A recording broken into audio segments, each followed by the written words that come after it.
Entonces voy a presentar la pantalla 2.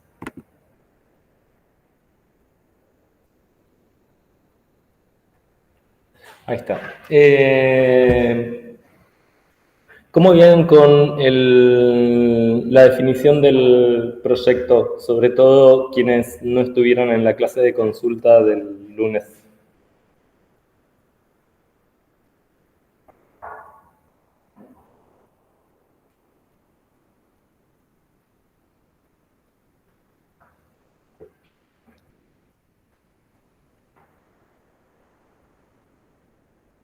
Espero respuestas o... dale, Martina. Hola, ¿qué tal? Yo estaba escuchando un poco la clase de consulta y escuché que uno de los chicos quería hacer algo en grafos. Yo estoy medio en la misma. Ajá. Y quería usar Lean, pero bueno, estoy viendo ver algo que sea realizable, digamos. Ok, te cuento la propuesta de Iván. La propuesta de Iván es formalizar el teorema de Brooks.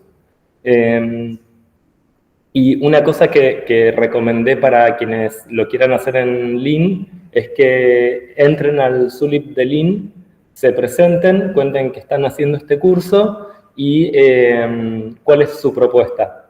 Y ahí van a tener un buen feedback de si ya está hecho o si alguien está trabajando en eso, y cuán factible lo ve la comunidad.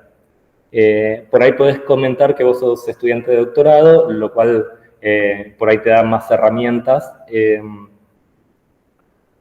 Iván lo abrieron y como elección también propuestas, se podría hacer algo de granos. Sí, me parece que eso fue a posterior, o sea, a Iván le dijeron que alguien le dijo que le parecía mucho, y después otros dijeron, no, parece razonable, e Iván fue más allá, me parece, y dijo, capaz que pueda hacer más cosas, así que ¿qué otras cosas podría hacer? Me parece que esa fue la conversación y le sugirieron un par de cosas. Por ahí si vos tenés un tema más específico que tenga más que ver con tu doctorado, con tu tema, puede estar bien avanzar hacia ese tema. Bien, perfecto. Sí, eso de Zulip lo había escuchado también, así que sí, me parece que voy a ir por ese camino. Gracias. De nada.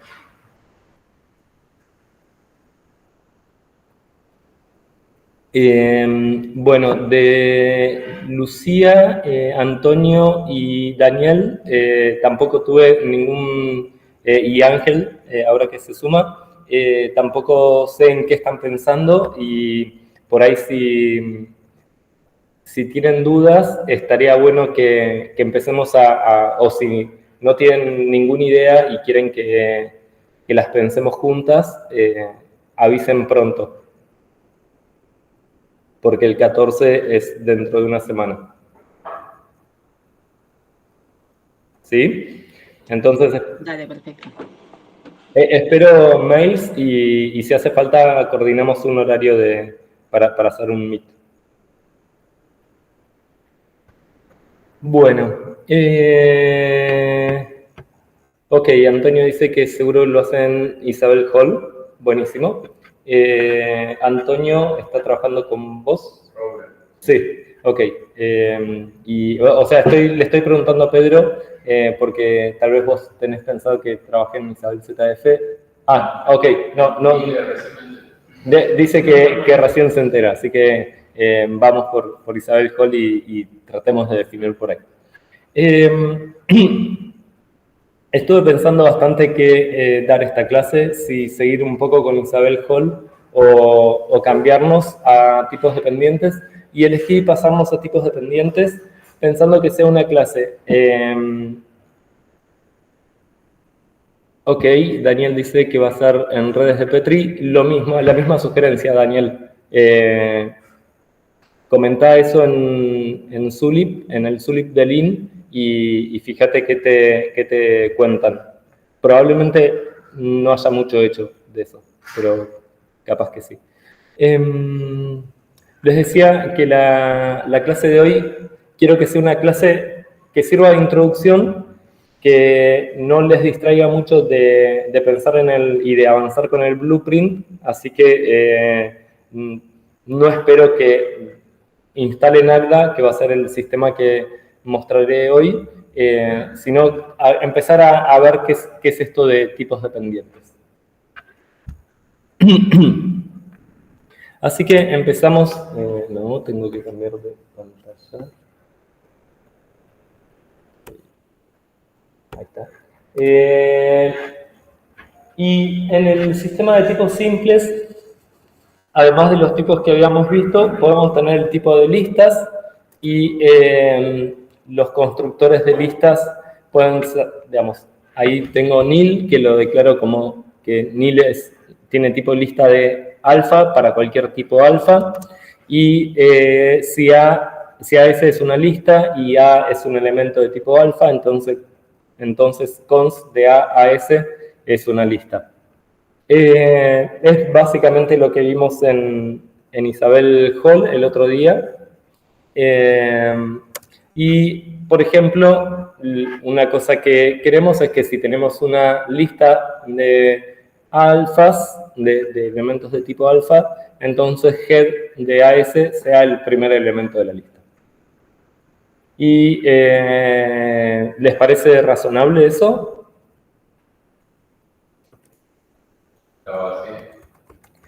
Acá Pedro ya conoce la historia. Se llama All. All es problema de copiar y pegar. No, entonces, acá de vuelta. Y en Isabel Hall, efectivamente, no encontré last, pero sí está definido, no encontré head, pero sí está definido last. Y fíjense que lo que dice no es exhaustivo, ¿sí? Y solo está declarado para las listas no vacías. En Haskell, por otro lado, que es un lenguaje de programación fuertemente tipado, si yo le pregunto qué es el tipo listas, acá en vez de escribir listas, lista como list, lo escriben entre corchetes, entonces el constructor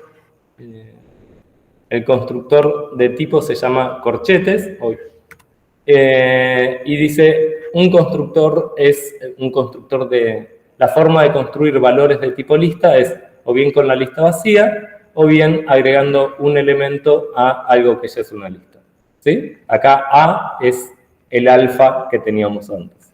Y la forma de escribir nils es con la lista, con corchete, y cons es con dos puntitos. Y si yo le pregunto el tipo de la función head, me dice, la función head toma una lista de A y me devuelve una A. Pero si yo le quiero usar esa función en una lista, en la lista vacía es de tipo listas de A, entonces puedo usar la función head y tengo un problema en tiempo de ejecución. Algo que va en contra del eslogan de los programas que están bien tipados no tienen errores de ejecución. Acá tenemos un programa bien tipado, head de la lista vacía, que produce un error en tiempo de ejecución.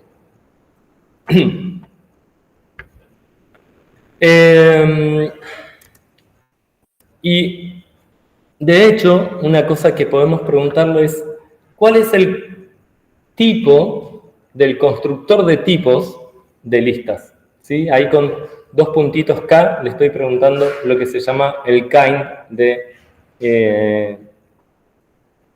del constructor de tipos. Los kinds son a los tipos lo que los tipos son a los términos, ¿sí? Los tipos estratifican los términos y los kinds estratifican los tipos.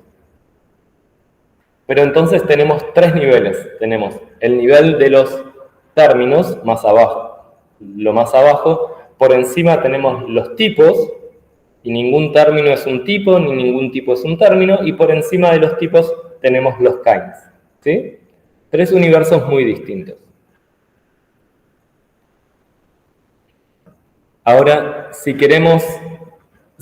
pasamos a pensar en cómo usar teoría de tipos simples para formalizar, y nos preguntamos qué son los naturales, tenemos que los naturales son un tipo, ¿sí? Y uno tiene tipo nat, uno es un natural. Pero en otras ocasiones también queremos pensar que nat es un objeto. Por ejemplo, cuando queremos decir que los naturales están incluidos en los enteros. ¿Sí? Ahí nat es un objeto, z es un objeto y la relación de estar incluido es una relación. Por otro lado, ese es un ejemplo. Otro ejemplo es cómo podemos hacer teoría de categorías en teoría de tipos simples.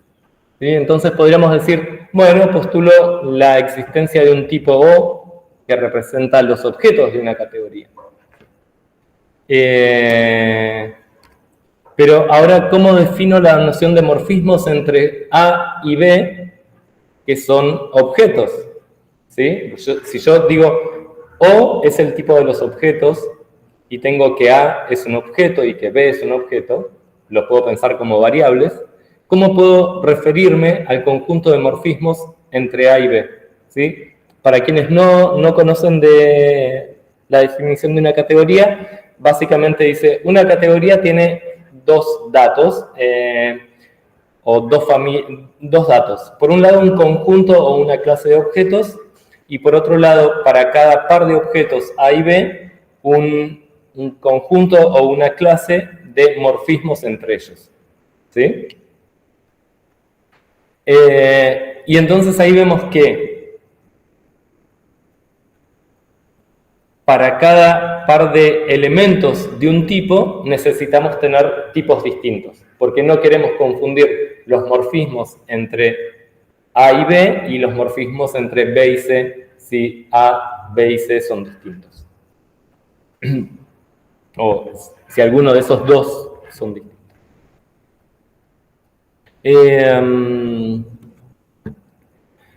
Y entonces podría parecer que la teoría de tipos simple es demasiado simple para formalizar. Pero hay un paper de hace un par de años que muestran que es suficiente, si se usa bien, en particular Isabel Hall, para formalizar cosas muy complejas como esquemas, donde esquemas es una construcción matemática complicada, que se construye sobre espacios topológicos y qué sé yo. Entonces, en los tipos dependientes, la idea es que ya no haya una distinción precisa entre los tipos y los términos. En el mismo universo van a estar los tipos y los términos. Y para introducir esto, el ejemplo que voy a usar es pensar en si podemos refinar el tipo de listas a listas que tienen cierta longitud. ¿Sí? Entonces, ese guión bajo que está abajo de lista es para el argumento natural que estoy poniendo ahí. Entonces, estoy diciendo lista de alfa, si lista guión bajo de alfa es una función que toma un natural y te da un subconjunto de listas. Si vos me fijás el n, ¿qué subconjunto te voy a dar? Es el subconjunto que tengan longitud exactamente n. ¿Sí? Entonces podemos pensar que... a ver, voy a intentar hacer algo en el pizarrón y que se vea. Podemos pensar que lo que tengo es una familia indexada. Y ahora me voy a piñar para que se vea mejor. Y tal vez dejo de presentar por un momento. Entonces, acá yo tengo los naturales. Tengo los naturales, tengo el 0, tengo el 1, etc. Y entonces, yo puedo decir, imaginarme que acá están el conjunto de todas las listas, ¿sí? Esto es lista de alfa. Y acá yo tengo un subconjunto, acá tengo otro subconjunto y acá tengo otro subconjunto. El subconjunto que tengo para el 0 es solo la lista que está vacía. Para el 1, obviamente, tengo, si pienso en los naturales ahora, voy a tener todas las listas de un solo elemento. Para 2, voy a tener todas las listas que tienen 2 elementos. Y así sucesivamente, ¿sí? Entonces puedo pensar que lista -alfa es esta familia indexada de conjuntos, esta familia indexada de listas. ¿Sí? ¿Indexada por quién? Por el natural que ponga acá. ¿Sí? Y básicamente esa es la idea de tipos dependientes. Tener familias indexadas en otros tipos. Ahí está. ¿Y qué nos da esa posibilidad? Que ahora yo puedo definir una familia de funciones head mucho más precisa de la siguiente manera. Head de n, es decir, head es una familia de funciones donde head aplicada al valor n es una función de lista n más 1 alfa, de alfas en alfa. Y ahora ya no tengo el problema del error en tiempo de ejecución. ¿Por qué? Porque head de 0 toma una lista que tiene al menos un elemento y me da un valor. Es decir, gracias a los tipos, a esta posibilidad de definir familias de conjuntos, de tipos, puedo ser mucho más preciso en los argumentos que reciben mis funciones. Y estas son dos referencias que pueden consultar. Y ahora voy a mostrarles teoría de tipos en Agda, cómo lo definimos o cómo lo usamos. Agda es un asistente de prueba que luce más como un lenguaje de programación que como un asistente de prueba. ¿Sí? Eso es importante decirlo. ¿Y cómo definimos un tipo de datos? Decimos que los naturales, fíjense, puedo usar simbolitos bonitos, es un conjunto.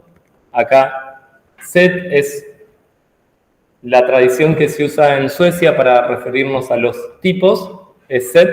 Entonces, los naturales son un conjunto donde los valores de ese conjunto o bien son 0 o bien es sucesor de algo que ya es un natural, ¿sí? Lo pienso como la definición inductiva, el menor conjunto cerrado por 0 y sucesor. Y puedo definir valores, por ejemplo, puedo decir que 3 es igual a sucesor de 0. Y yo le puedo pedir que me diga, acá abajo estoy escribiendo 3, se ve muy chiquito, pero vamos a ver más grande, que si yo le pregunto cuál es el tipo de 3, me dice es un natural. ¿Sí? Voy a agrandar esto un poquito más. Y con alguna combinación de teclas yo cargo este buffer, lo que estoy viendo en la pantalla, en el editor, y abajo me dice el tipo de add tiene que ser un natural. Fíjense, yo estoy definiendo la función add y quiero que sea una función que toma un natural, otro natural y me devuelve un natural. ¿Y cómo se les ocurre que podemos definir esta función? Pero ahí abajo, ¿qué? Es que más abajo hay más cosas.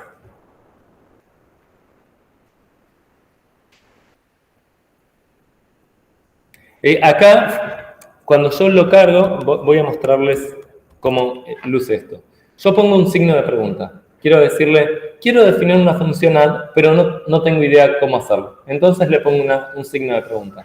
Y cuando cargo, cuando le digo al chequeador de tipos, aceptar este módulo, él dice, encontré un signo de pregunta. Eso es una incógnita, un hole, un agujero. Tenés que completar este agujero. Y abajo te está diciendo que el agujero cero tiene que ser natural. Exactamente, y abajo me dice el agujero cero es un natural, la incógnita cero es un natural, tiene que ser de tipo natural. Y yo le puedo preguntar qué hay en el contexto. ¿Qué hay en el contexto? De vuelta, no importa cuál es la combinación de teclas que estoy usando, pero ahora, si yo le pregunto qué tengo que generar, el objetivo es de tipo n, y qué tengo en el contexto, están n y m de tipo natural. Para que te muestre el borde S, N y M en el contexto S, ¿basta con que te pares adentro de la llave o tenés que tocar algo? No, tengo que pararme y tocar algo. Acá Pedro hace mala cara porque querría que le muestre automáticamente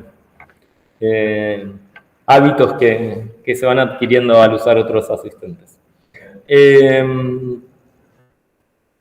Pero en realidad Agda es un poco asistente. Yo le puedo decir, mira, en realidad quiero hacer esta definición por recursión en el primer argumento. Entonces yo le puedo decir m, le puedo preguntar el tipo de m, y me dice, es un natural, y le puedo pedir que haga análisis por casos. Y entonces ahí me refinó esa incógnita en dos nuevas incógnitas. Uno cuando m es 0 y otra cuando m es sucesor de m'. ¿Sí? Ahí dice m, pero lo podemos pensar así. Claro, antes solo tenía 0, ahora tengo 0 y 1. ¿Y cuánto es 0 más n? N. Por supuesto que yo acá le puedo errar, ¿no? Y entonces puedo poner 0 y va a estar mal la definición. Pones true. Pero es que no existe true. No, nada. No existe nada. Acá empezamos desde la nada misma. O sea, no importa. Estamos en el lunes de la creación. Uy, me gané. Solo existen los naturales en este contexto. Los naturales y el espacio de funciones. Y en realidad algo más. El tipo set. ¿Sí? Pero si pones, por ejemplo, lambda n, punto n, ahí ya te va a dar un... No, porque las funciones sí existen, son parte de... Te va a decir, no, este tipo no da, que se va... No, las funciones sí existen. Pero digo, te va a advertir que pusiste algo mal en lugar de n. A ver, veamos esto. Hagamos esto de otra manera. Yo saqué un argumento, ¿sí? Entonces, ahora le puedo pedir que me ayude. Y le pido que refine el objetivo. Y ahora lo refinó a esa cosa. Lambda x, flechita. El puntito acá lo pone como flechita. Lambda x, flechita, algo. ¿Sí? Es decir, la forma de escribir funciones es algo primitivo. Y ahí te dice que X está en el contexto. Y ahora si le pregunto cuál es el contexto, me dice que la única cosa que está en el contexto es X de tipo n. Y puedo escribir X. Y si yo hago alguna combinación de teclas, chequea que lo que le propuse esté bien. No decía que dé mal el tipo para que me avise que esté mal. Ok, entonces, hagamos algo. Le digamos esto.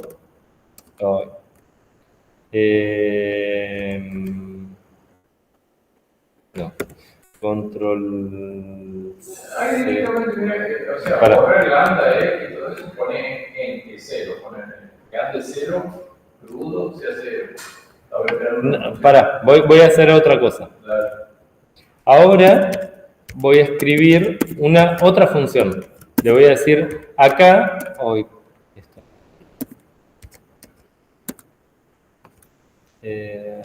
Bueno. Le voy a decir acá vamos a escribir la función identidad. ¿Sí? Y yo le puedo preguntar qué tipo tiene esto. Y me dice, esto tiene el tipo, si i tiene el tipo _35, entonces el tipo de lambda i es el tipo 35 flechita al tipo 35. 35 es un número que inventa, ¿no? Digamos, es un nombre artificial. Es como una A grande, como el alfa que yo elegí. ¿De dónde había sacado yo el alfa? Y ahora si yo le digo, aceptá esto como la definición de sumar, me va a decir, no, el espacio de funciones de 33, flecha 33, es distinto a nat. En realidad me dice que no es menor o igual a nat. Asumamos que eso es su forma extraña de decir no es igual a nat. Entonces, vemos que efectivamente.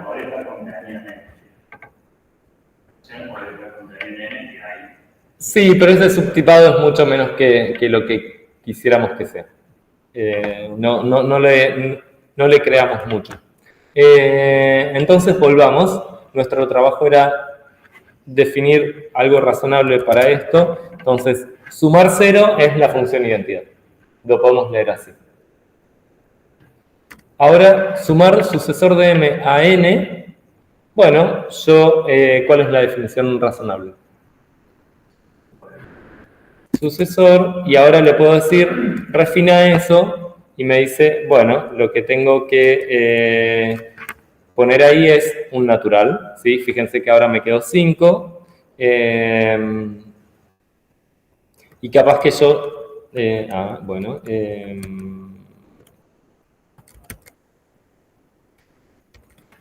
y yo le pedí mucha ayuda, le dije, hacelo solo. Y la única información que tiene Agda para hacerlo solo es el tipo que necesita. Y el tipo que necesita es un natural. Y n es un natural que lo tiene a la mano. Así que, ¿por qué darse cuenta que lo que yo quiero hacer es sumar? ¿Sí? Entonces, lo que tengo que hacer es...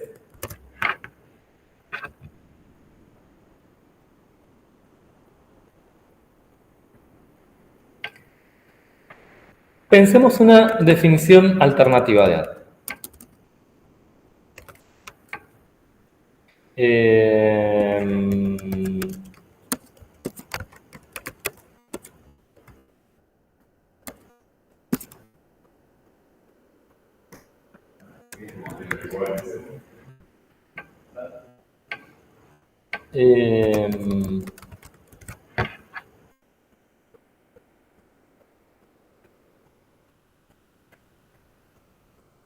Una definición alternativa podría ser la siguiente, a ver qué opinan. Esto es n, ya lo habíamos dicho, y esto es sumar m a sucesor de n. Está bien. Legit. ¿Sí? Esto quise hacer. Y también funciona. También yo me puedo equivocar. Y puedo decir, eso. Vamos a copiar un poco. En la definición, en la tercera definición, yo puedo decir, bueno, hago casos en M y acá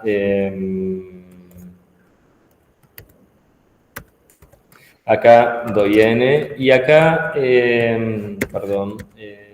así, hago mal la llamada recursiva.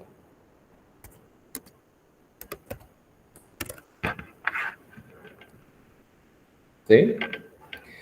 Y fíjense que ahora me da un error muy distinto. Me dice, el chequeo de terminación falló para la función add segunda. Y me dice cuál es el lugar problemático de la terminación. En un lenguaje de programación habitual, como en Haskell, jamás chequeamos que los programas terminen. Porque, de hecho, queremos hacer programas que eventualmente no terminan. ¿Cuál es el tema en tipos dependientes? En tipos dependientes, recuerden que eliminamos la barrera, eliminamos la estratificación entre tipos y términos. Ahora, los términos pueden depender de tipos, como vimos con la familia de listas de cierta longitud.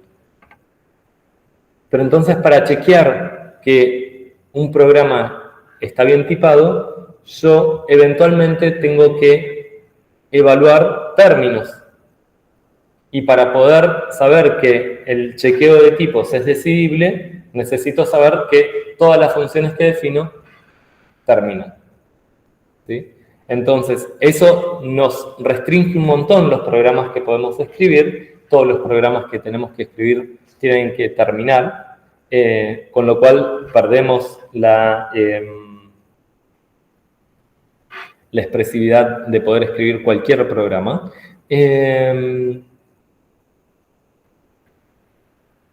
Pero hay otras formas de decir, bueno, en realidad los programas que no terminan, pero que siempre producen algo, también se van a poder escribir.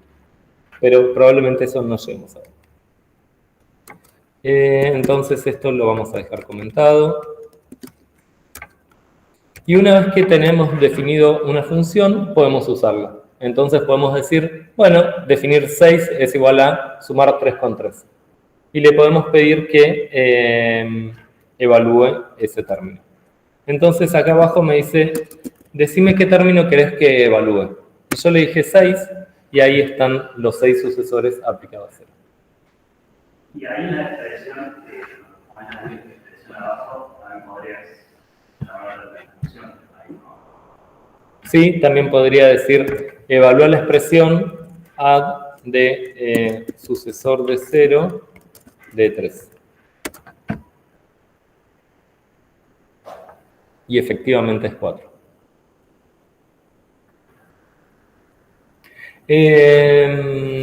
Bien.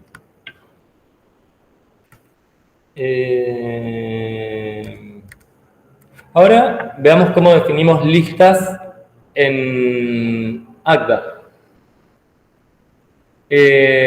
Bueno, definimos lista. Ahora, esto A no es, acá no estamos definiendo una familia indexada en un tipo, como hicimos antes, sino estamos definiendo un constructor de tipos que toma un parámetro. Fíjense, yo digo, las listas de A son un conjunto, ¿sí?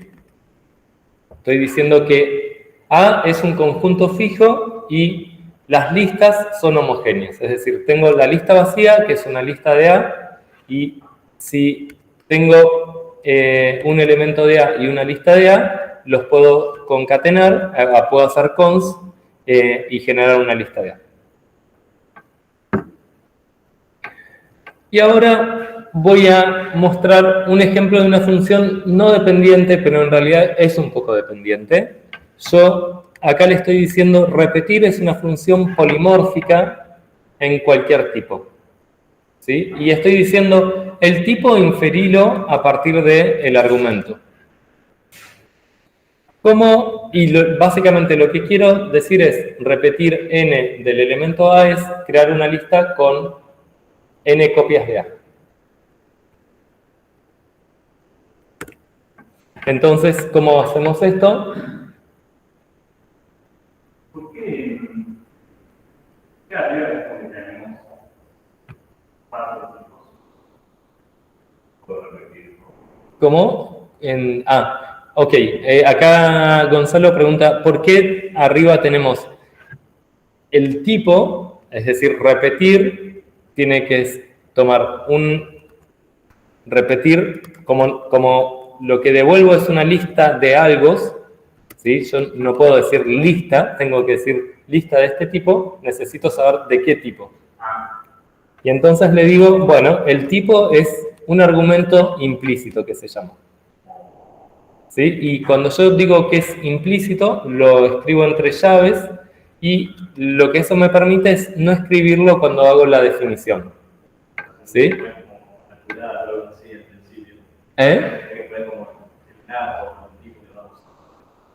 Exactamente. Si lo pusiera como un argumento explícito, que lo puedo hacer, también...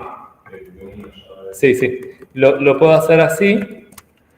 Entonces ahora debería decir, bueno, escribirlo explícitamente. ¿Sí? Entonces,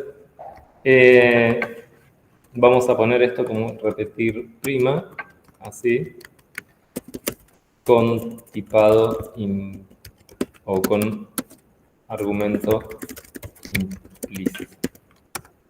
Y ahora... Es como que sería en Haskell, es como que no te hace falta poner eso ya llaves. En Haskell no me hace falta porque tengo polimorfismo implícito. Pero no es tipo dependiente. Pero no es tipos dependiente, ¿sí? Ahí el polimorfismo implícito de Haskell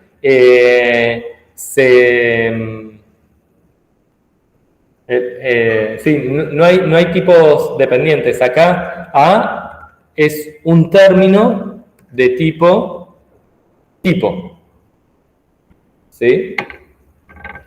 Y acá, efectivamente, si bien yo le digo que es una función no dependiente, hay una dependencia, porque el tercer argumento depende del primer argumento.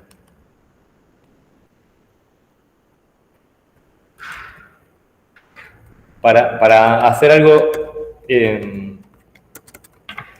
bien concreto, podríamos decir rep n toma un natural, la cantidad de veces que voy a repetir el natural y me devuelve una lista de naturales.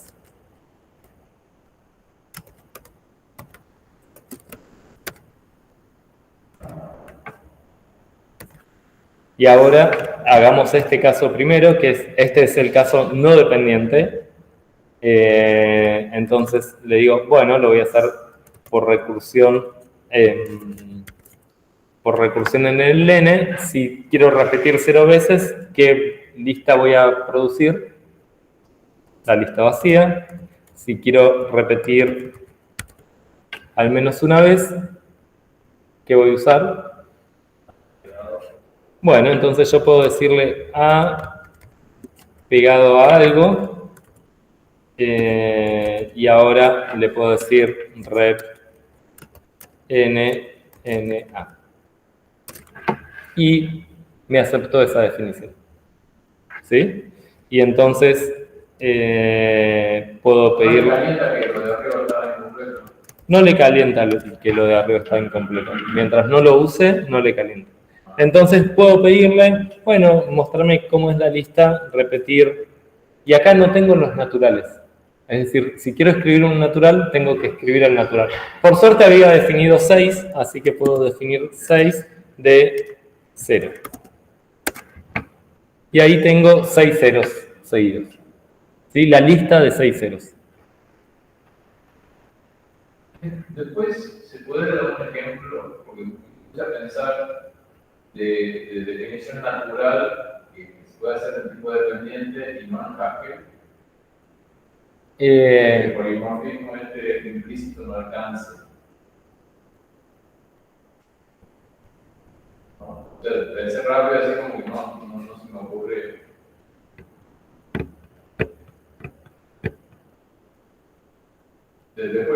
Sí, después podemos pensar. Bueno, repetir no tiene ninguna novedad respecto de rep n, solo que es polimórfica, ¿no? Entonces, acá va a ser la lista vacía y acá va a ser la lista que tiene A seguida de repetir NA. ¿Sí? ¿Y cómo uso repetir? Bueno, puedo normalizar repetir 6 y decirle 0.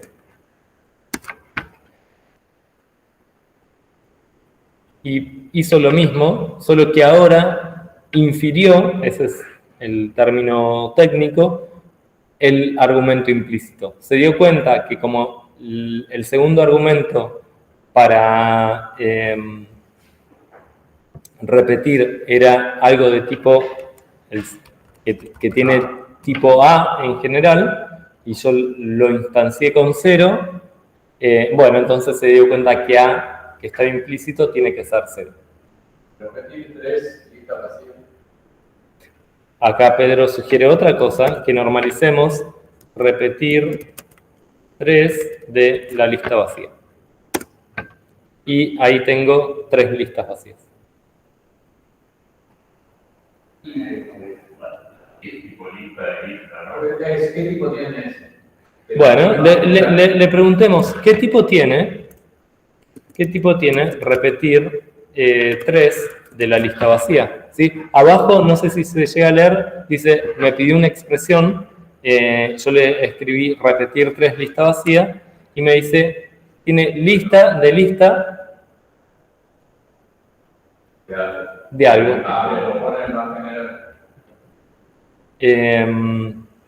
Ese se leería A-41 A separado 41. Veamos si lo achico un poco. Ahí está. Ahí está.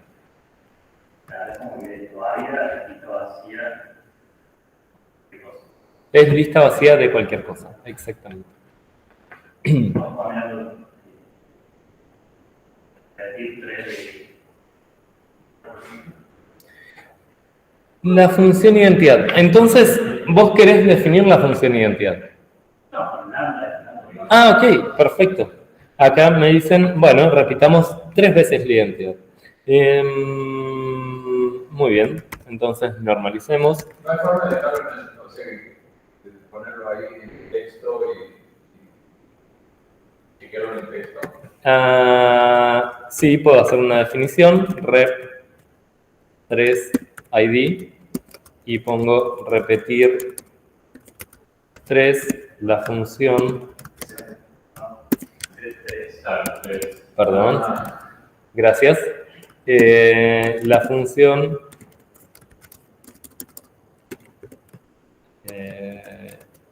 lambda x.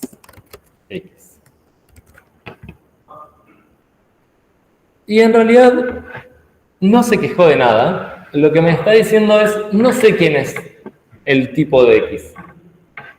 Pero le podemos decir rep 3 ID tiene tipo lista de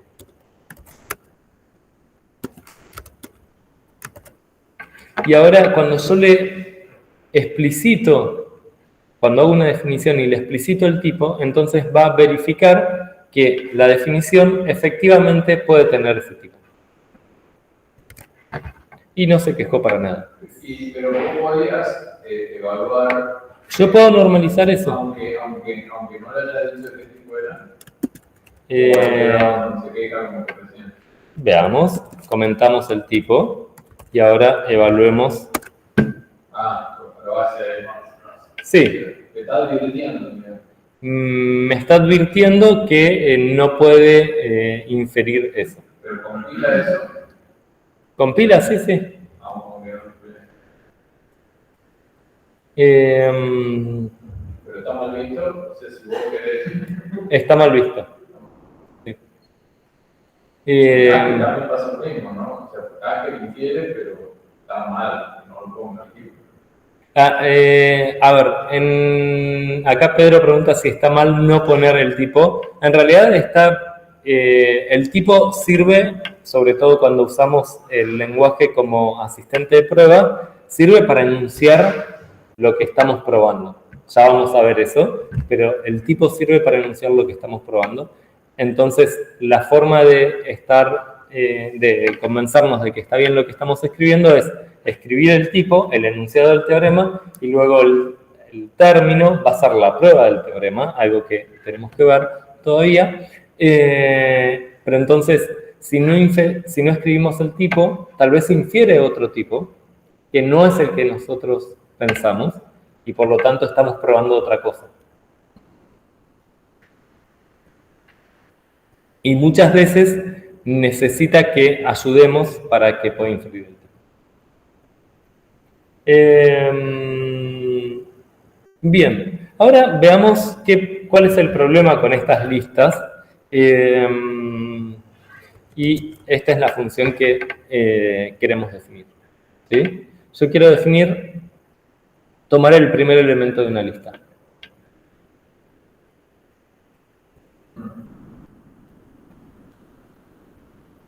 ¿Sí? Tengo una lista de cualquier tipo, entonces quiero definir el primer elemento de esa lista. Pero si vacía no podemos. Si es vacía no podemos. Entonces, ¿qué hacemos? Le digamos, bueno, te lo voy a definir solo para la lista que tiene al menos un elemento. Y en este caso, va a ser A. ¿Están de acuerdo? Entonces, le voy a hacer creer, le voy a pedir que me acepte esa definición.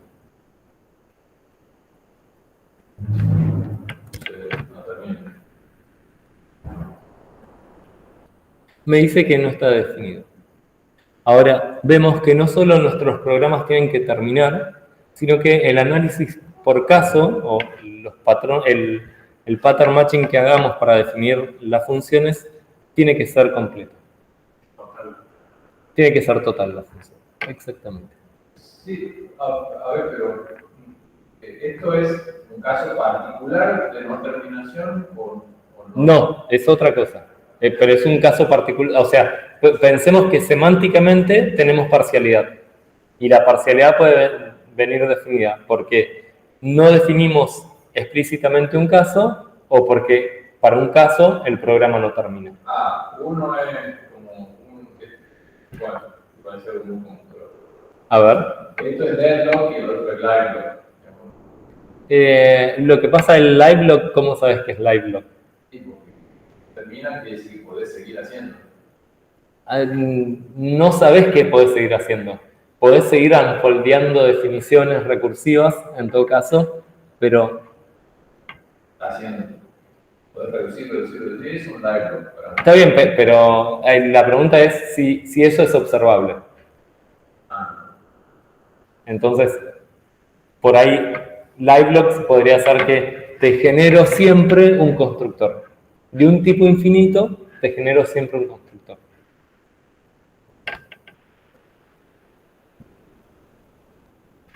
Lo que sí es importante es que con tipos dependientes nuestras funciones tienen que ser totales, ¿sí? No podemos tener funciones parciales. Si queremos parcializar, tenemos que introducir la parcialidad dentro de nuestro lenguaje. ¿Cómo lo hacemos? Bueno, quizás para quienes conozcan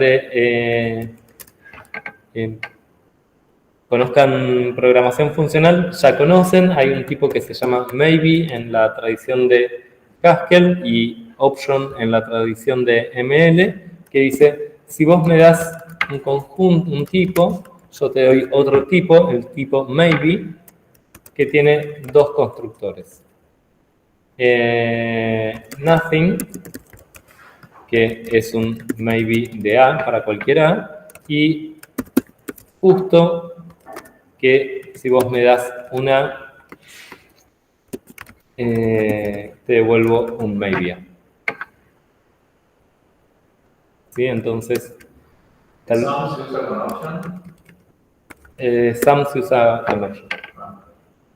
En ML, entonces, introducimos un tipo para representar parcialidad. Y en ML, maybe es option, nothing es none y just es sum. Entonces, esto es option, none y sum. Seguimos teniendo el problema que teníamos antes, pero entonces esto lo puedo decir, lo puedo dejar ahí comentado. ¿Poder explicar qué significa, cuál es la intención detrás de maybe? Está ahí, introducimos un tipo para representar parcialidad, ¿no es suficiente? No, si querés te ayudo, o sea, ok. Significa que vos vas, o sea, un resultado tipo de término maybe, o es un resultado tipo A, que lo vas a decorar con el Ok. clase. Ok, ahora entiendo. Maybe A es, tenemos un conjunto y hacemos la unión disjunta entre A y un elemento nuevo, que no existía en nuestro A. Entonces, ¿qué es un elemento de maybe A? O bien un elemento del conjunto, posta, o bien la porquería esta que agregamos para representar un no valor. ¿Sí? Entonces tenemos los valores, que los representamos con just algo, o un no valor que lo representamos con nothing. Problemático porque no lo podemos definir para la lista base. Y entonces ahora sí podemos definir head, que para cualquier conjunto es una función polimórfica, toma una lista de A y me devuelve un maybe A. Y entonces ahora sí le puedo pedir que me ayude con el análisis por caso. Y entonces le digo nothing. Y ahora acá puedo poner guión bajo para explicitar que no voy a usar este argumento o esa parte del patrón. Y acá voy a devolver just x.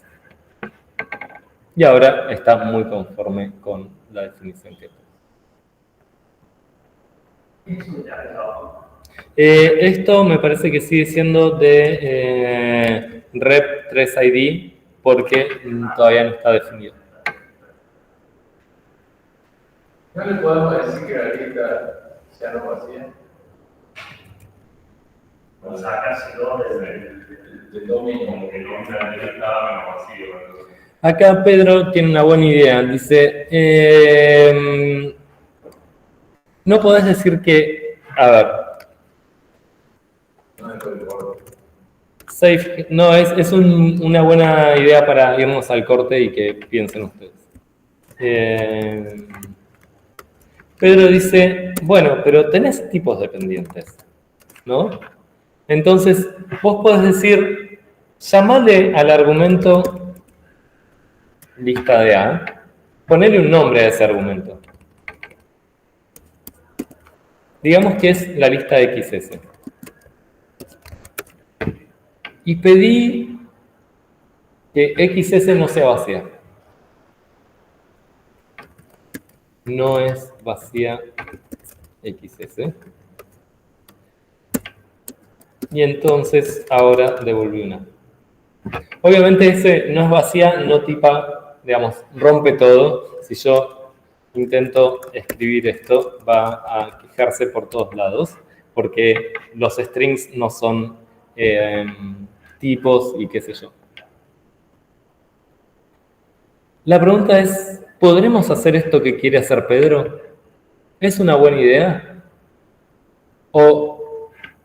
Y yo respondo, es una buena idea. ¿Es la única manera de hacerlo? No. ¿Cómo? Ya lo hiciste antes. ¿Cómo que ya lo hice antes? Y encontraste una buena solución arriba. No, en realidad no es una buena solución, porque la buena solución es esta que vos querés. Bueno. ¿Por qué es una buena solución? Porque yo quiero que sea una lista, una función total, pero para las listas no vacías. Pero lo que me falta es pensar cómo definir el predicado ser no vacío. Pero tengo otra alternativa que ya la vimos en el pizarrón.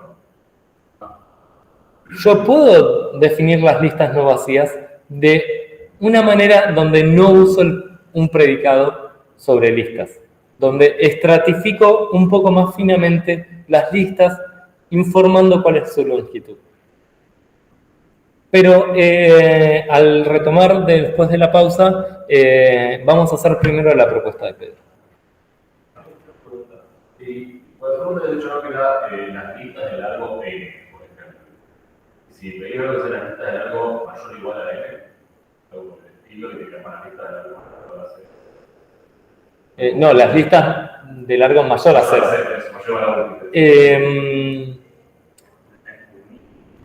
Claro, pero pensaba igual porque menor igual. Sí, pero es muy distinto. Es muy distinto eso. Lo podríamos hacer, pero es muy distinto, porque fíjate que en el diagrama que tenemos en el pizarrón, sí, son disjuntos. Eso no es tan problemático, pero lo que tenemos es que tenemos un elemento de un tipo para indizar la familia. Entonces, lo que vos estás pensando es quizás indizar, tener una familia indexada, pero sobre otro tipo. El tipo que representa el menor de los naturales.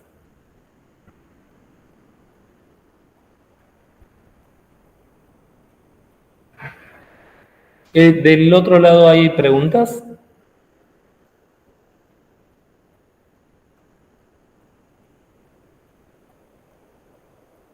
Si no hay preguntas bueno, hacemos la pausa y volvemos en un ratito.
Acá estoy de vuelta.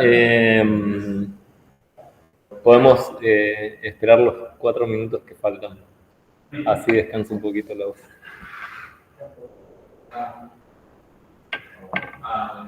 La idea es empezar o la idea es A las 11.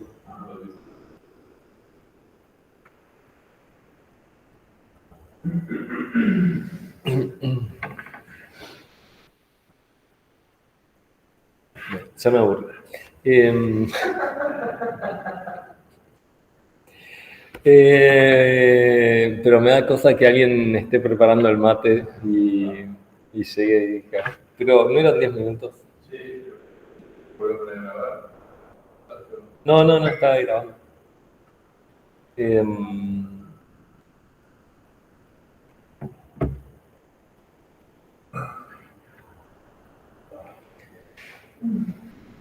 Entonces, la propuesta de Pedro era,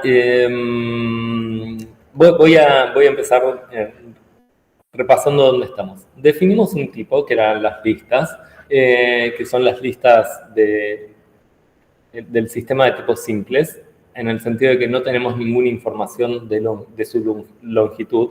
Por lo tanto, cuando definimos la función head, intentamos definir la función head, si no poníamos, no podíamos definir la función head como nos imaginábamos, como lo hacen en Isabel Hall, diciendo, esta es una definición no exhaustiva, o como lo hacemos en Haskell, que también es una definición no exhaustiva. Bueno, pero en teoría de tipos dependientes necesitamos que todas las funciones sean totales. Entonces, una forma de totalizar es introducir un tipo que representa la parcialidad explícitamente, y gracias a ese tipo podemos definirlo. La propuesta de Pedro era decir, bueno, pero no podemos tomar el subconjunto de las listas no vacías y decir XS es una lista no vacía, ¿sí? Pero no podemos definir conjuntos, no podemos definir tipos como subtipos de otros tipos que ya están definidos, ¿sí? Eso no tenemos acá. Hay otros asistentes que sí tienen eso.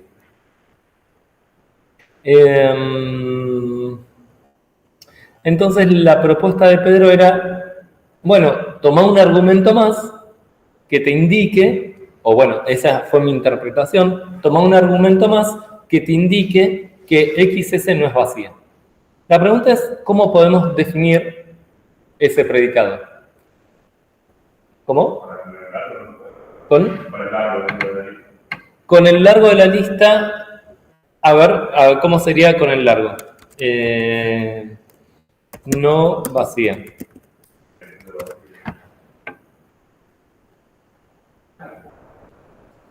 Recuerden, acá Gonzalo dice, no está la función. Hagamos entonces, antes de eso, definamos la función largo. Definamos la función largo que, perdón, estoy medio enrevesado con la forma de escribir simbolitos. Tomo una lista de A y me devuelve un natural. Y esto lo voy a escribir así porque me va a salir más fácil que...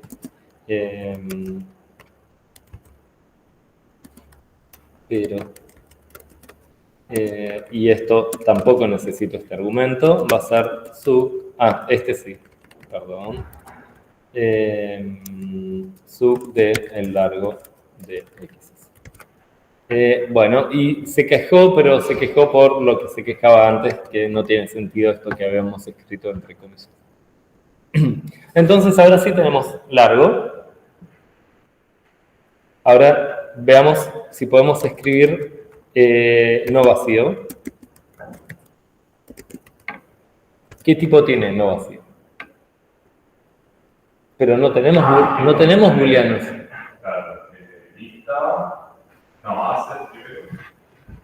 Entonces, esto es una función que funciona para cualquier conjunto, ¿sí?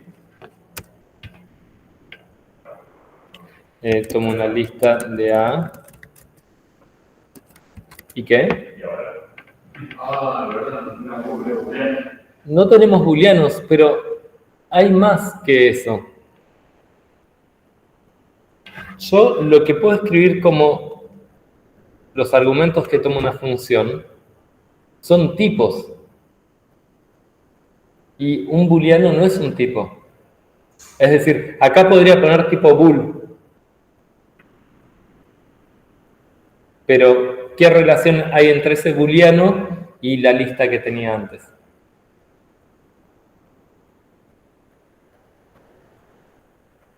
Igual, la pregunta, me parece que, ya que estamos acá en la nada, la pregunta es, ¿existe el tipo bool? No, en la nada no existe el tipo de bool, pero no importa, lo necesitan, yo se los doy.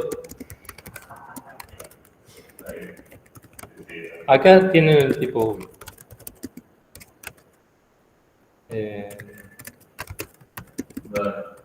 ¿Cómo podemos decir?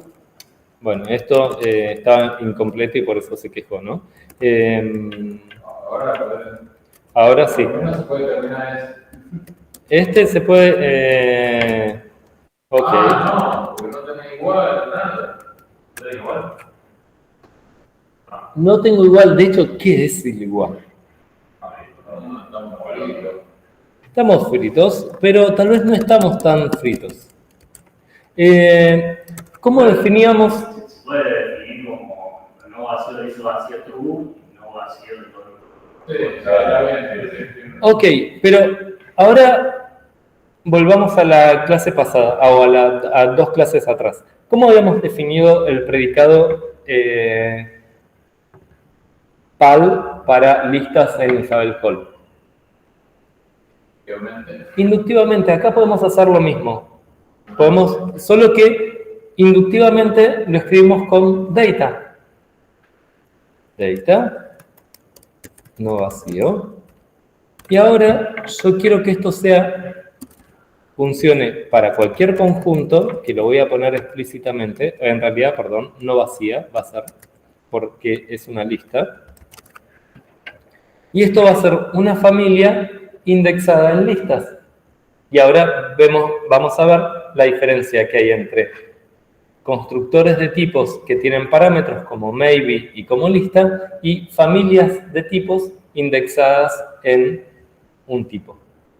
Entonces, ahora yo le digo, voy a tener un parámetro, un índice de tipo lista de A y te voy a dar un conjunto.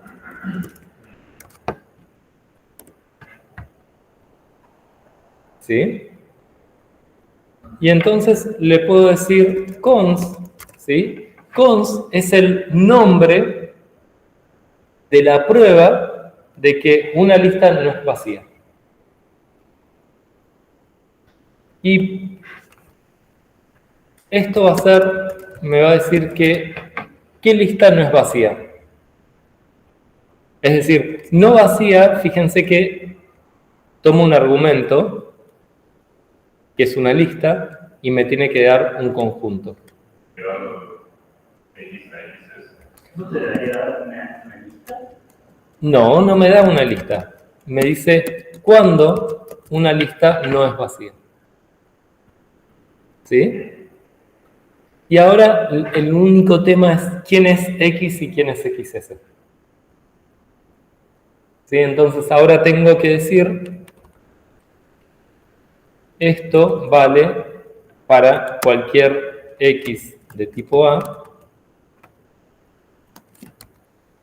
y cualquier XS de tipo lista de A. Y veamos cuánto se quejan. Le voy a sacar esto para que esto no nos moleste por ahí. Y aceptó perfectamente esto. Cons es el nombre del constructor. ¿Se acuerdan? Antes teníamos palemp o empal, syncpal y conspal. ¿Sí? Acá tenemos cons, es el nombre de un constructor de una familia indexada. Y me dice, si vos tenés un elemento de tipo A, un elemento XS de tipo lista de A, entonces tenés una prueba de que X seguido de XS no es vacía. O sea, me parece que en este caso, el set, que es como cualquier cosa, en este caso especial conviene leerlo como el lista A va a ser ese set, capaz que conviene como ignorarlo, no sé. Yo creo que no hay que ignorarlo. Acá lo que estamos pensando es, y tal vez me voy al pizarrón, así que voy a dejar de presentar por un momento. Y entonces me pineo. No sé, ignorarlo en el sentido de que Fíjense, yo tenía los naturales y tenía las listas, todas las listas, y me quedaba con algunas listas. ¿Sí? Sí. Ahora yo hago otra cosa. Mi universo, cambia mucho esto. Este diagrama cambia mucho, pero es la misma idea.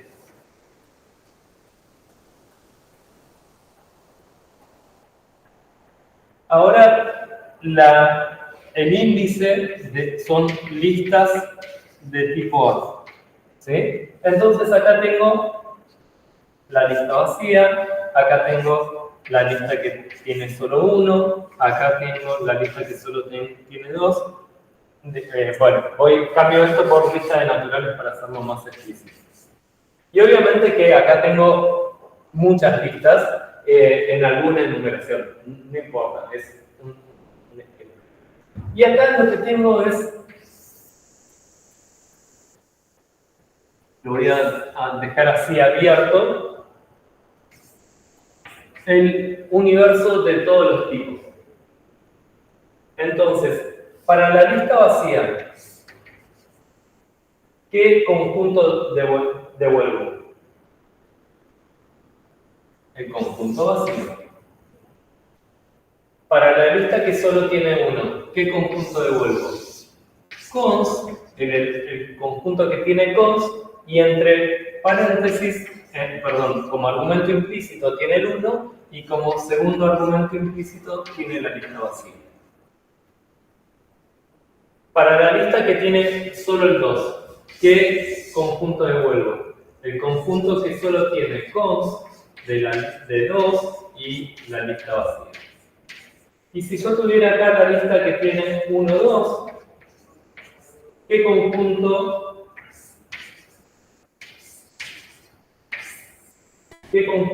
devuelvo? El conjunto que solo tiene cons de 1 como el primer argumento implícito y la lista que solo tiene 2 como segundo argumento implícito. ¿Cómo se llaman esos conjuntos? ¿Cómo se llaman estos conjuntos? Conjuntos de evidencia, le podemos decir. ¿No vacíos? Se llaman no vacío. No vacío, sí. Digamos, este es el único elemento que hay en esto, ¿no? Y esto es no vacío. Entonces, perdón. En vez de pensarlo en set, esto lo pienso en no vacío. ¿Sí? Entonces, perdón. No, esto es set. Esto es set. Y no vacía es este mapeo. No vacía es este mapeo, que dada una lista me da un conjunto. Está bien, está. O sea, el conjunto de una se llama no vacía de vacío, no vacía de... Esto es el vacío es no vacía de la lista vacía. Este se llama no vacía de lista de 1. ¿Sí?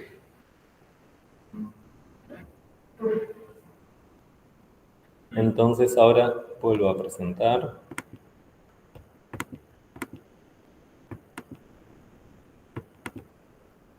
Y me despineo.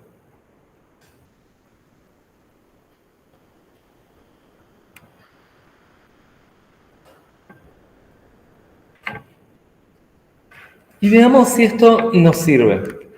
Ahora, SafeHead, podemos definir, como ya ahora sí, y fíjense, yo puedo poner incógnitas en los tipos también. Así que ahora yo, si le pregunto cuál es mi contexto, me dice, mira, yo no sé qué querés poner acá, ¿sí? Pero lo que sí tenés a tu disposición es que XS es una lista de A y que A es un conjunto. Pero si XS es una lista de A, yo sé que no vacía de XS es un conjunto. Así que está muy bien poner esto como argumento de una función, como el tipo de un argumento. Y efectivamente me lo cree. Y fíjense que acá estamos viendo, en todo su esplendor, esto de tipos dependientes. Es decir, el tipo de este argumento depende de un argumento anterior. Ahora, cuando yo llame a esa función SafeHead, me gustaría solamente pasar una lista en una de una realmente. Ahí debería pasar tres cosas. Ahí le debería pasar, no, dos cosas, porque el argumento correspondiente al tipo es solamente, es implícito. ¿Sí? El A es implícito. Entonces, yo acá, ¿qué voy a tener? Me gustaría no pasarle, no vacío. ¿Cómo le pasás no vacío? Cons de algo. Está bien, vos decís, ¿eso no puede ser implícito también? Claro, a mí me gustaría llamar la función con la lista, ¿no? Y si te pedí que te doy, te dice. Esperen, ahora, si yo quiero definir SafeHead, tengo que tomar XS, que es la lista, y el predicado P, o la prueba P, de que XS no es vacío. ¿Sí? Entonces, yo puedo hacer, lo cargo y me queda así. Ahora, yo tengo dos argumentos a mi disposición. Veamos qué me dice el contexto. Tengo A, que no lo veo, pero está ahí, que es un conjunto. XS es una lista de A. Y P es una prueba de que XS no es vacía. Así lo leemos. Fíjense que yo ya estoy pensando que cuando tengo una familia indexada, si quiero lo puedo pensar como un predicado. Estoy diciendo no vacía es un predicado sobre listas de A. ¿Sí? Y le puedo pedir que hagamos pattern matching en la lista.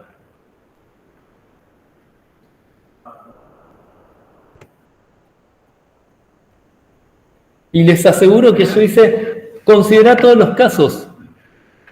Lo voy a hacer de vuelta, pero lo voy a hacer a mano. Entonces ahora voy a escribir lo que quiero escribir. SafeHead de la lista vacía y P, que es una prueba de que lista vacía no es vacía, y SafeHead de. Y ahí está conforme, pero ahí estamos. Ahí está conforme. Si yo le pido que me muestre lo que tengo en el contexto, me dice, mira, P es una prueba de que, de que la lista vacía es no vacía. ¿Cómo? Que la lista vacía como una.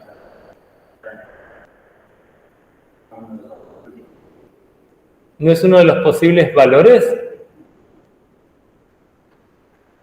Claro, un tanto te decía X y S de ahí. Ahora no. Claro, pero porque yo lo escribí a mano. Pero ¿cuál es el problema? ¿Cuál es la contradicción? No vacía de la lista vacía. Bueno, veamos qué pasa si yo le digo, fíjate que casos puede tener P? ¿Qué constructores puede ser P? Y hace eso. Dice, P es una prueba imposible. Así que me dice, ni te preocupes. Y cuando me dice, ni te preocupes, yo puedo eliminar ese caso. Lo que está sucediendo acá es que refina los posibles valores que tiene XS, el primer argumento, la lista, de acuerdo a los sucesivos argumentos que dependen de ese. ¿Sí? Y ahora yo puedo devolver X. Y fíjense que ahora ya no se queja más de que es una definición parcial. Incluso le podemos poner un guión bajo. Al P le podemos poner un guión bajo. Ahora, yo tengo una duda. ¿Es posible, Wacas, para obtener esta definición, hiciste casos en XS? ¿Se puede arrancar de cero haciendo casos en P? Ok, ahora Pedro me dice, vos empezaste haciendo casos en XS. Y la pregunta es si yo puedo hacer esto haciendo casos en P. Perfecto, yo puedo poner P y le pido, considera qué casos tiene P. Y me dice, P tiene caso, el único caso que puede ser P es cons. Y me pone acá un puntito. Y eso, al hacer casos en P, fuerza a cuál es la forma que tiene la lista. La forma que tiene la lista es una lista no vacía. Funciona de las dos maneras. Funciona de las dos maneras. Y acá hay algo más, que es que yo puedo hacer explícito los argumentos que tiene cons. ¿Sí? Que en realidad cons tiene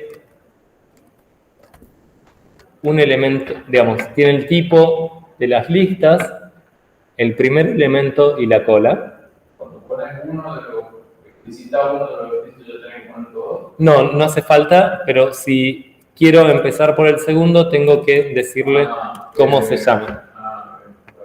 ¿Sí? Y lo que me pone este puntito que me pone acá es para decirme, mira, el A que viene acá y el AS que vienen ahí, que va ahí, es exactamente el mismo que el X y el XS. ¿Sí?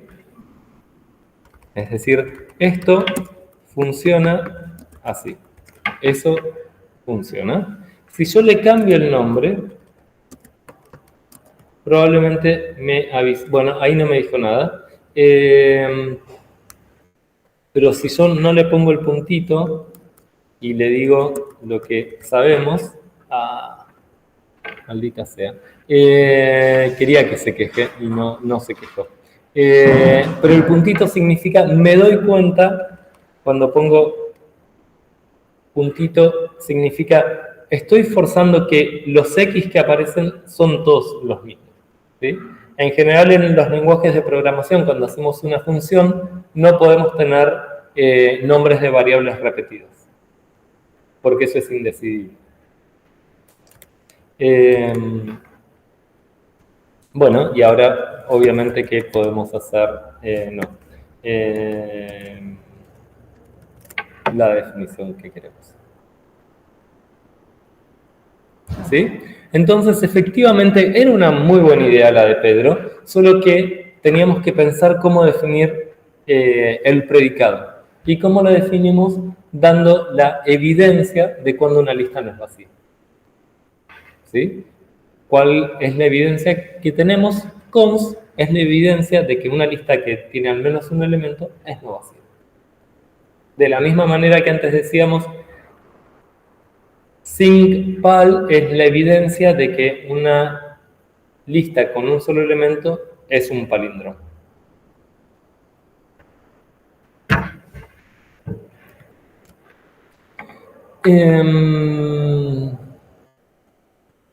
Y bueno, ahora podemos definir la otra alternativa.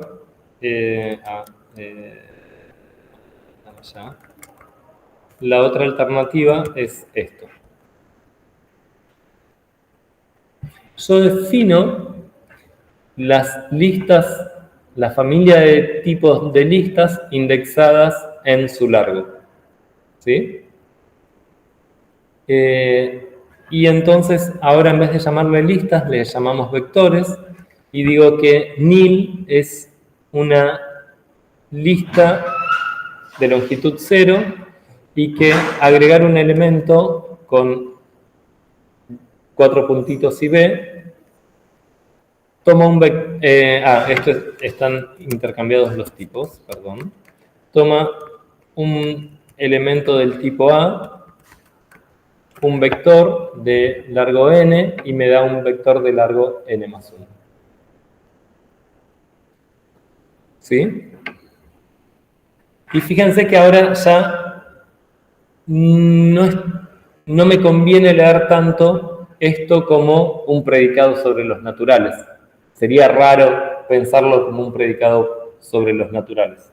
Si bien tiene el mismo esquema que no vacía, digamos. Tengo una lista de A y devuelvo un conjunto. Antes eso elegí leerlo como un predicado sobre listas. Ahora prefiero elegirlo como una familia de tipos indexada en los naturales.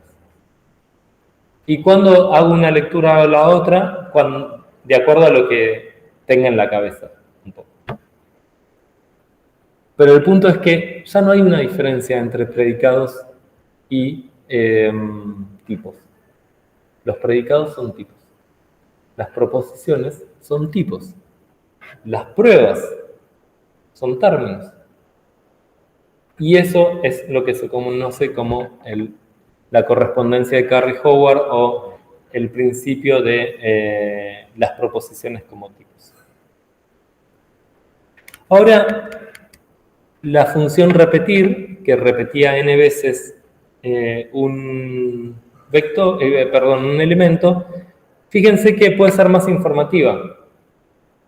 Puedo decir, si vos me das un natural y un elemento, te doy un vector de qué longitud.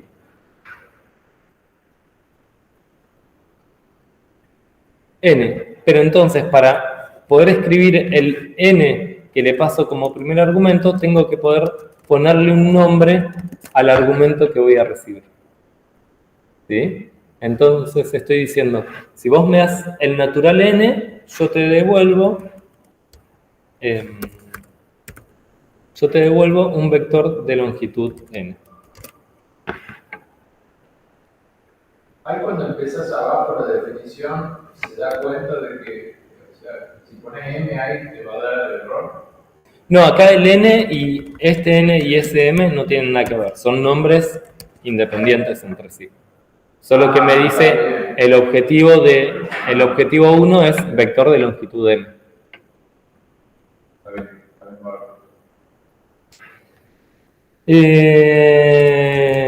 bárbaro, entonces, ¿cómo hacemos esto? Por inducción o por recursión en m.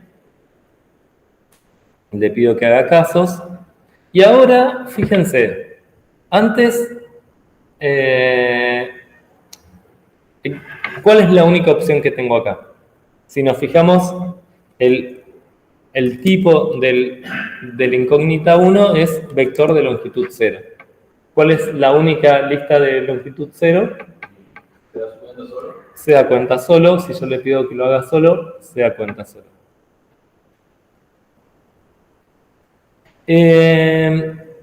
Y ahora voy a hacer de vuelta acá in situ lo de listas para que veamos cómo se equivoca cuando no tiene mucha información.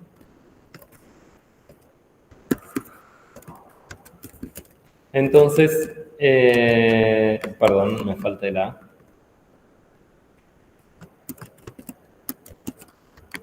Entonces, ahora con A. De hecho, si yo le pido que lo haga solo, inventa algo que tiene sentido. ¿Sí? Si volvamos para atrás en este punto.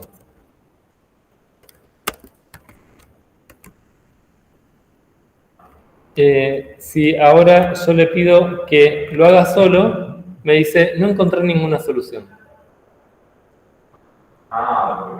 Porque, ¿quién es M? Si no sabe quién es M, no va a saber si tiene que empezar con nil o si tiene que empezar agregando un elemento. Aparte, tiene que evaluar un vector de array, digamos. ¿Cómo? Tiene que evaluar un vector por cierto largo, y como... Nil no sirve, porque si M no es 0, no va a servir. Y agregar un elemento, 4 puntitos B, tampoco sirve, porque si M es 0, no sirve. Entonces, efectivamente, necesito analizar quién es M. Y ahora no tiene ninguna opción para cuando M es 0. Y tampoco tiene ninguna opción para cuando M es sucesor de M'.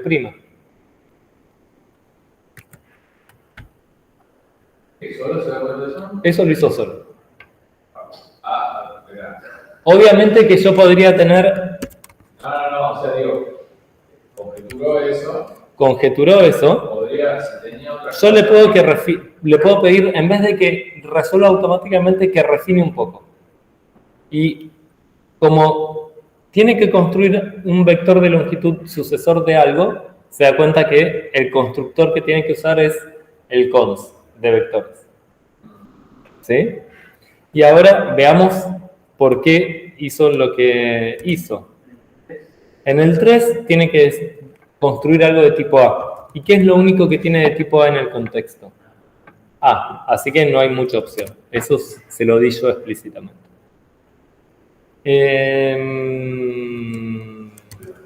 Y acá tiene que poner un vector de longitud M. Y sabe cómo hacerlo. Hacer la llamada recursiva.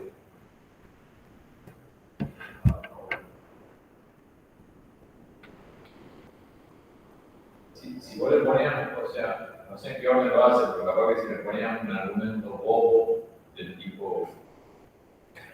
Otra opción es decir magia.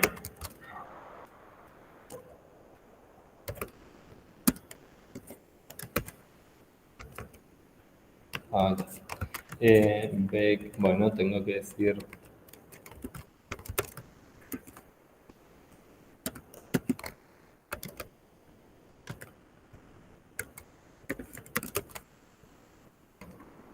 Acá, magia de M también va a funcionar. Pero no va a elegir magia de M cuando tenga que resolver.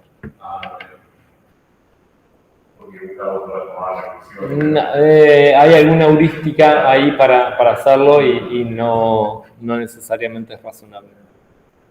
Como vimos, o sea, en rep no era lo razonable, pero fue lo que eligió.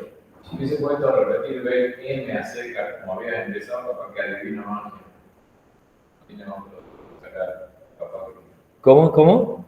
Cuando quisiste adivinar, repetir B, M. A ver, veamos esto. Pedro dice, intentemos de vuelta.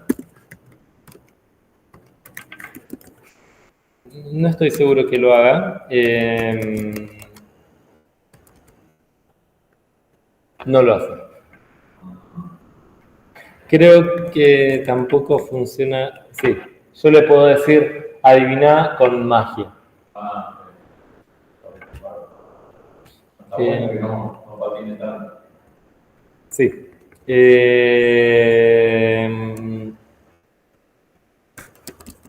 Solo para ver si lo usa cuando le pedimos que encuentre una solución.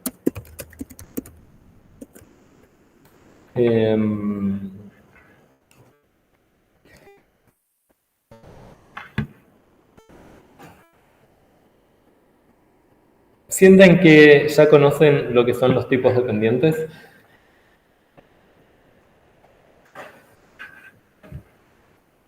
Pero cambio la pregunta. ¿Están viendo la potencia que tienen los tipos dependientes?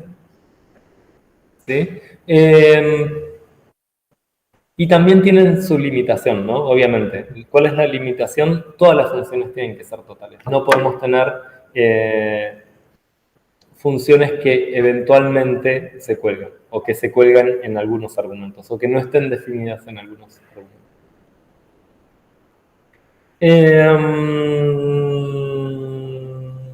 ¿Qué más?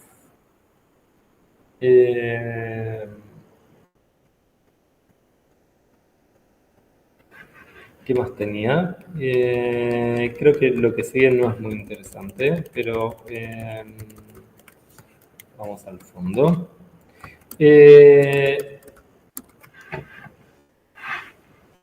Acá hay otro ejemplo, pero tal vez en vista de lo que hemos visto antes, es muy sencillo.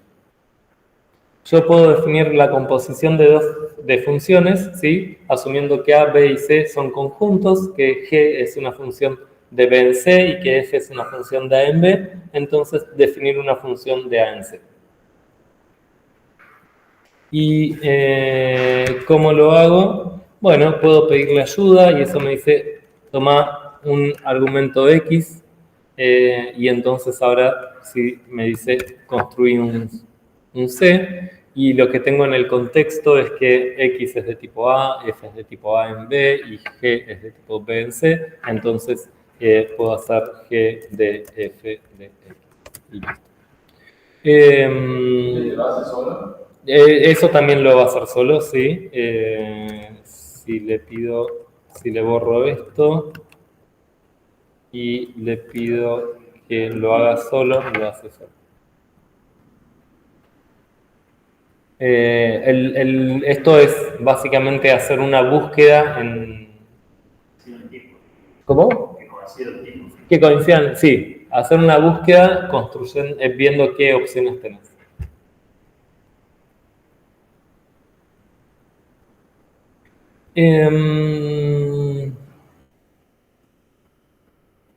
¿Hacemos un repaso? Entonces empezamos viendo cómo definimos tipos de datos en Agda. Los definimos poniéndole un nombre e indicando sus constructores. Podemos definir valores a los cuales también les podemos indicar su tipo. Y si les indicamos su tipo, lo que sucede es que el chequeador, cuando cargamos el módulo, infiere el tipo de esta definición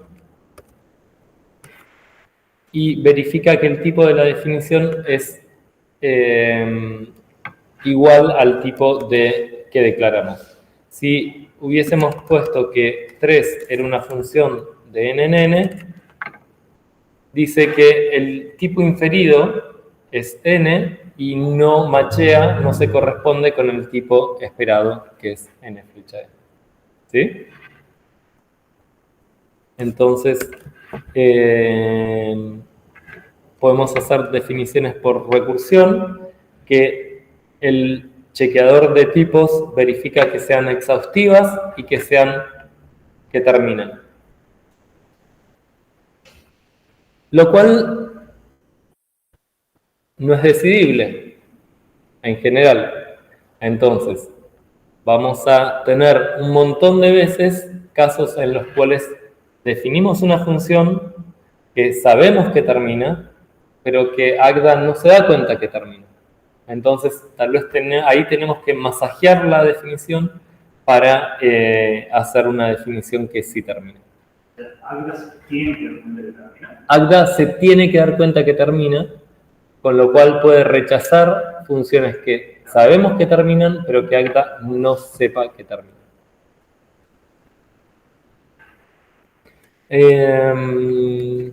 Después definimos las listas como un constructor de tipos, es decir, un tipo que dado un tipo, nos devuelve otro tipo. Y tal vez acá una cosa que podemos ver es pedir que nos diga cuál es el tipo de lista. Hizo esto. Ok, no había guardado y por eso se quejaba. Entonces ahora yo le voy a preguntar cuál es el tipo de lista. Y abajo me dice que el tipo de lista es un funtor, si se quiere. Tomo un conjunto y me devuelve un conjunto. Es decir, el tipo de listas es un funtor en la categoría de tipos. Bueno, en realidad yo estoy mintiendo. Porque para que sea un funtor deberíamos probar que satisface los axiomas de ser un funtor. Pero es la parte de un funtor que se corresponde con la acción del funtor en el objeto, pero nunca definimos cuál es la acción del funtor en las flechas. Entonces hagamos eso en este momentito. Sí, y esto lo tenemos que hacer aparte, en realidad. No podemos compactar la definición de funtor en una cosa. Lo podemos hacer, pero es otra cuestión. Entonces, la acción se llama map. Esto en la tradición de los lenguajes funcionales. Si yo tengo una lista de A y una función de A en B, esto me da una lista de B. Lo pongo al revés. Sí, lo pongo al revés. Sí, va a quedar mejor. Y entonces lo pongo acá.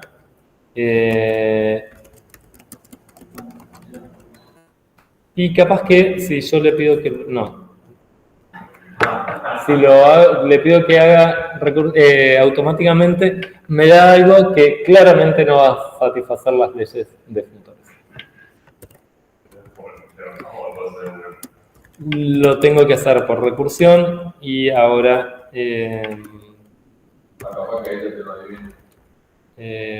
esto va a ser fácil y acá, a ver, no estoy seguro que lo adivine. Es lo mismo que hacer. Está siempre vacío. Ahí está, ¿sí? Y ahora querríamos poder escribir las leyes de funtores. Puesto que podemos escribir propiedades, querríamos poder escribir map ID.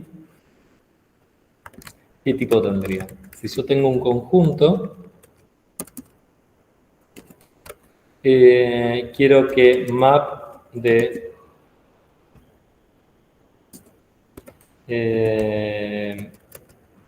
la identidad de XS sea igual a XS. Pero esta igualdad es una cuestión sutil. ¿Sí? Que vamos a ver en un par de clases.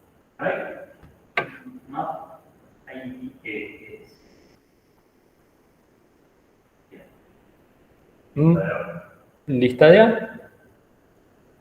No, map ID. Map ID. Ok. Esta función. Es una función de lista de A. No, es acá. Vamos a definir, así como habíamos definido, voy a cambiar eso por esto. ¿Sí? Así como habíamos definido antes la noción de no vacía, que era una relación. Podemos pensar que las relaciones son predicados unarios. Podemos definir relaciones binarias de la misma manera y pensar que tenemos una definición binaria que se llama igual. ¿Sí? Y la pregunta es cómo definiríamos esa definición. Lo podríamos definir con data. Y acá tendríamos como parámetro igual. ¿Sí? Como estamos pensando igual de listas, estamos diciendo, toma una lista de A, toma otra lista de A y me devuelve un conjunto. Y ahora podría decir, probablemente esto funcione, y decir que la lista vacía es igual a la lista vacía. Y voy a definir una igualdad muy tonta, que es igualdad estructural. No me voy a fijar si los elementos son iguales, sino básicamente si tienen la misma longitud. Y ahí ese corchete igual corchete Es un nombre, es un nombre, le pongamos así. Es un nombre y nada más que un nombre.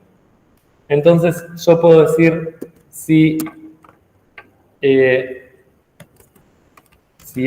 e Y son de tipo A y XS y S son de tipo lista de A,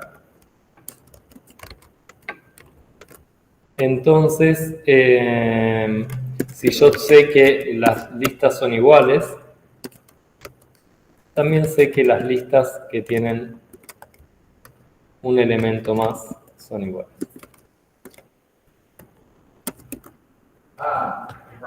Es un solo símbolo nomás para tener la igualdad opuesta, ¿no? Ah, y acá, claro, eso, o sea, ¿cómo? Si pones X nomás, yo tenés la respuesta, ¿no? Porque es intuitivo, ¿sí? Si pongo X, bueno, ¿Será? acá Pedro sugiere esto. No sé. Incluso capaz de como...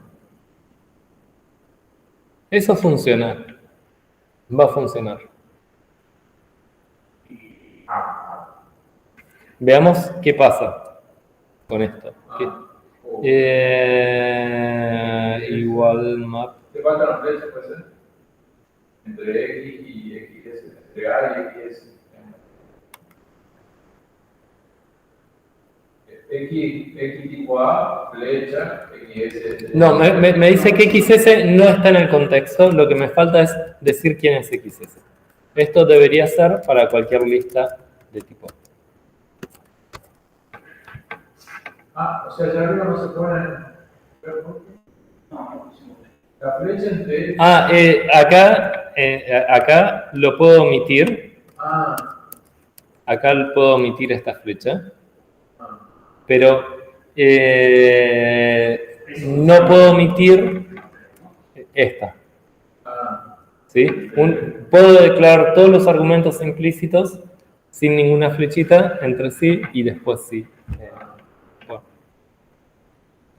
De hecho, yo puedo hacer algo más, escribir un poquito menos, y puedo acá escribir para todo. Y olvidarme de y pedirle que infiera el tipo de cada una de estas cosas. Y eso también funciona. ¿Sí? Y X, XS e YS tienen tipos distintos. XS e YS tienen el mismo tipo, pero X y XS tienen distintos tipos. Y se da cuenta. ¿Sí? Y entonces ahora yo podría probar esto. ¿Cómo lo pruebo? Bueno, el único argumento que tengo es XS, entonces tengo que hacer esta prueba. Esto se da cuenta que ese es el argumento. Y para la llamada recursiva probablemente se dé cuenta de cómo hacerlo. Es este constructor con la función identifica. Y ahí la función de MapID es una prueba. MapID es una prueba. MapID me construye una prueba para cada lista. ¿Sí? MapID me construye una prueba para cada lista. Leído de otra manera, esto lo leemos así. MapID es la prueba de que para todo XS, mapear la identidad en XS es igual a XS. ¿Lo puedo escribir? Llamarlo abajo. Claro, puedo decirle, normalizar, y acá abajo voy a normalizar, repetir, sí, porque ahí tengo map ID, repetir 3 de la lista vacía.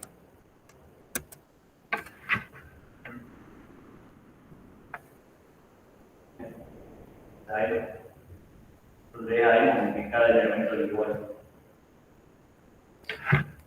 ¿Cómo pruebo que la lista vacía? ¿Qué hace esto? Primero normaliza, digamos, ¿sí?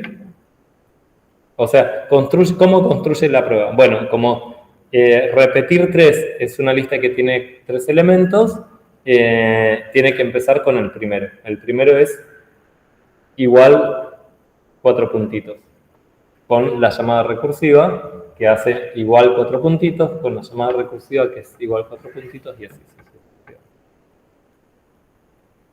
¿Cuál es el punto de esto? Podremos hacer, perdón,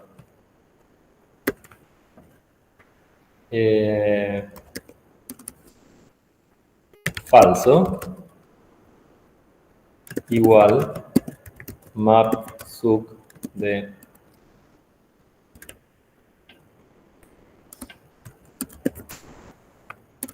perdón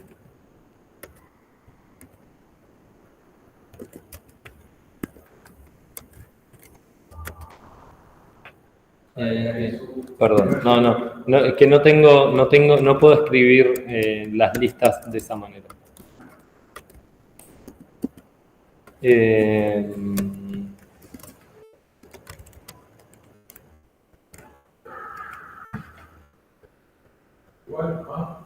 Acá me estoy preguntando, o sea, falso tiene un tipo. Yo declaro un tipo para falso. Y entonces, mapeo sub a la lista que solo tiene sucesor de 0 y la lista sucesor de 0. Estaría comparando la lista que tiene 2 con la lista que tiene 1. Exactamente.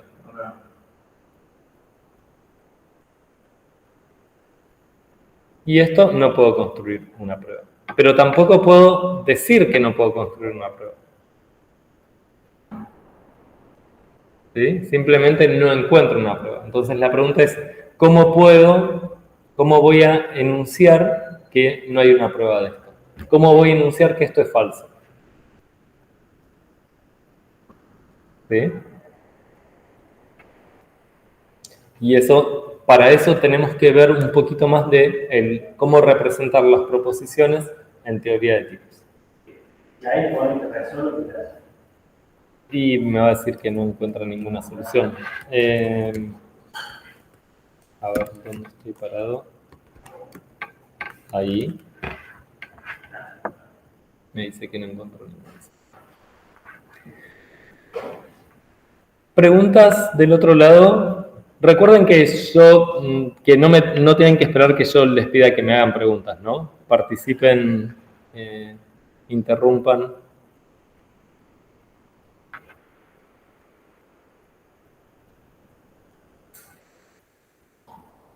Bueno, preguntas de este lado. Entonces, el lunes vamos a seguir un poquito con Agda y con la correspondencia de Carrie Howard. Y a la tarde seguimos con clase de consulta para... mañana tenemos clase de consulta también, ¿no? Mañana entonces clase de consulta a las 3:30 en el Meet directamente y el lunes seguimos con tipos dependientes y la correspondencia de Carrie Howard. Adiós. Chao, gracias. Chao, hasta luego. Chao. Chao.